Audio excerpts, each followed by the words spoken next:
और भक्ति 9 प्रकार की है धर्मदास जी। वो भक्ति मैं तुम्हें सुनाता हूँ। 9धा भक्ति, 9 प्रकार की भक्ति क्या है, क्या कहते? सद्गुरोराचर्चनम मुख्यम, द्वितीयम साधु सेवनम, सन्नाम रटनम स्नेहात्, तृतीयम एतदेव हि, श्रवणम ज्ञान वाक्यस्य, श्रद्धैत चतुर्थकम, ततो भवेत् सतश्चित्तान् माया भावस्य पंचमम, सारासार विवेकस्थु षष्ठं च कथ्यते बुधैः, और सत्यवाक्य समुच्चारः, सप्तमम परिचक्षते, अष्टमम समदृष्टिश्च, नवमम शीलता गुणः।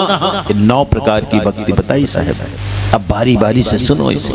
कहते सदगुरु की पूजा और सेवा सबसे पहली और सबसे बड़ी भक्ति है इस जगत में। सदगुरु सबसे बड़े, ये सच है।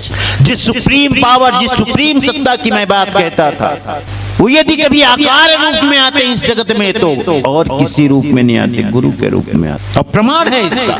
साहब तो कहते ही हैं, दूसरे भी कहते हैं। और दूसरों का उदाहरण इसलिए देता हूं कि आप कह सकते हो कि साहब आप तो गुरु के मानने वाले हो इसलिए कहते हो। दूसरे भी कहते हैं। क्या जरूरत थी गोस्वामी जी को गुरु की वंदना करने की? जब राम के चरित्र का ही गुणगान कर रहे हो, लीलाओं का वर्णन कर रहे हो, तो राम की ही उपासना कर लेनी थी, राम की ही वंदना कर लेनी थी। तब आप कहते हो बंदा हूं गुरुपद कंज, कृपा सिंधु नर रूप हरि। हरि का जो नर रूप है, परमात्मा का जो नर रूप है, वो गुरु है।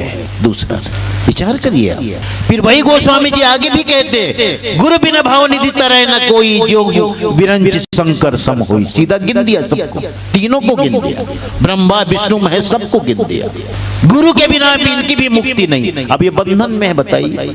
गुरु बिना भाव निधि तरह न कोई, मैंने कह रहा हूँ, गोस्वामी जी कह रहे हैं, गुरु बिना भाव निधि तरह न कोई, ज्यों विरंच शंकर सम होई। इसका मतलब ये देवतागण भी बंधन में, और जो बंधे हैं वो दूसरे को कैसे मुक्त करें? विचार करो।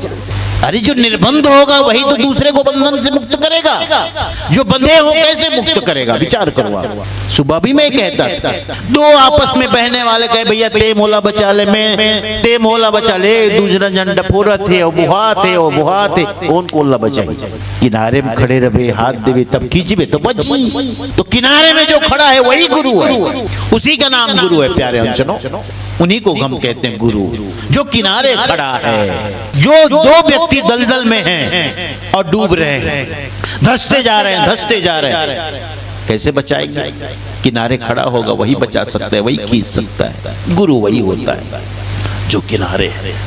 नदी तो एक प्रवाह है संसार का, मानो, और जो संसार के प्रवाह में बह रहा है जीव, उसे वही बचा सकता है जो संसार के प्रवाह से अलग है, वो गुरु होता है। इसलिए गुरु से बड़ा कोई नहीं। भगवान शिव ने भी पार्वती से कहा, पार्वती मेरे से भी बड़ा है, तू क्या सोचती, मैं ही सबसे बड़ा। देख लो स्कंद पुराण, देख लो गुरु गीता। और पुराणों की रचना किसने की? वेद व्यास ने की। 18 पुराणों की रचना तो स्वयं वेद व्यास जी कह रहे हैं, गुरु रेको जगत सर्वम ब्रह्मा विष्णु शिवात्मकम, गुरो परतरम नास्ति तस्मात् संपूजयेत् गुरु। ये हमारे कबीरपंथी ने थोड़े लिख दिया है किसी ने, ये तो वेद व्यास जी ने लिखा है। स्कंद पुराण में लिखा है, गुरु गीता है, उसका एक खंड है उमा महेश्वर संवाद, यहाँ लिखा हुआ। यहाँ तक भगवान शिव कहते हैं पार्वती से, पार्वती तुम गुरु को ऐसा कहती हो? ऐसा ऐसा नहीं है गुरु। ये जो ब्रह्मा को सृष्टि करने की शक्ति मिली है, ये जो विष्णु को पालन करने की और मुझे संहार की शक्ति मिली है, ये भी गुरु की कृपा से। गुरु कृपा प्रसादेना, गुरु कृपा प्रसादेना ब्रह्मा विष्णु शिवादयः सामर्थ्यम अभजन सर्वे सृष्टि स्थिति अंत कर्मणि। प्रमाण है, गूगल में सर्च करके देख लो। स्कंद पुराण पार्वती ये जो ब्रह्मा विष्णु महेश को सृष्टि स्थिति और अंत कर्म अंत का की शक्ति मिलती है, अंत करने की, संहार करने की, वो गुरु की कृपा के प्रसाद से, गुरु की कृपा से मिलती है। गुरु सबसे बड़े हैं प्यारे हसनों।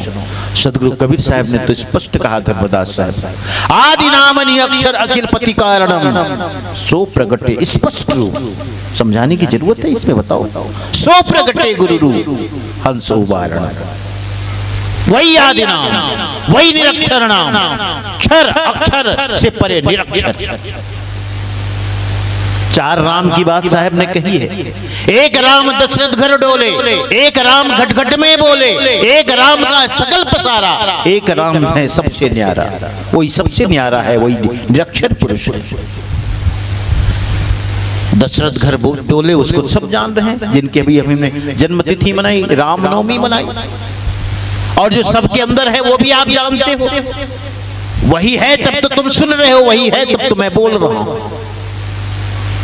तीसरा राम कौन है? जगत पसारा, जो हमारे कबीर पंथ में जिसे निरंजन ब्रह्म कहते हैं, जिन्होंने सृष्टि का निर्माण किया, सृष्टि को रचा, वो निरंजन ब्रह्म तीसरे राम है। और चौथे राम वही निरक्षर पुरुष, क्षर अक्षर से परे निरक्षर, वही परम सत्ता जिसे हम सतपुरुष कहते हैं।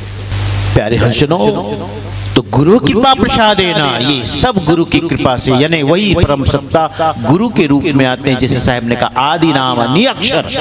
निअक्षर है, एक क्षर शरीर है, अक्षर है इसमें रहने वाला चैतन्य आत्मा, और इन दोनों से परे निरक्षर है। वो निरक्षर आदि नाम निरक्षर अखिल पति कारण, समस्त जगत का जो कारण रूप है, जिन्होंने समस्त जगत का निर्माण किया, कारण है, जिनसे उत्पन्न हुआ सारा संसार, उसका जो कारण है, सो प्रगटे गुरु रूप सोहंसो वारणम। वही गुरु रूप में प्रकट होते हैं, समय समय पर अलग अलग समय में प्रकट होते हैं, अलग अलग नामों से। सतयुग में सतसुकृत के नाम से आते हैं, त्रेता में मुनिंद्र साहब के नाम से आते हैं, द्वापर में करुणामय साहब के नाम से आते हैं, और कलयुग में कबीर साहब के नाम से आते हैं। नाम अलग अलग है, लेकिन आते हैं वही परम सत्ता, अलग अलग नामों में सदगुरु के रूप में ही आते हैं। प्यारे हैं, सुनो, हाँ, तो इसीलिए साहब कहते हैं सदगुरु राचर्चनम मुख्यम, सदगुरु सबसे बड़े, सबसे श्रेष्ठ, उनकी सेवा करो, उनकी पूजा करो।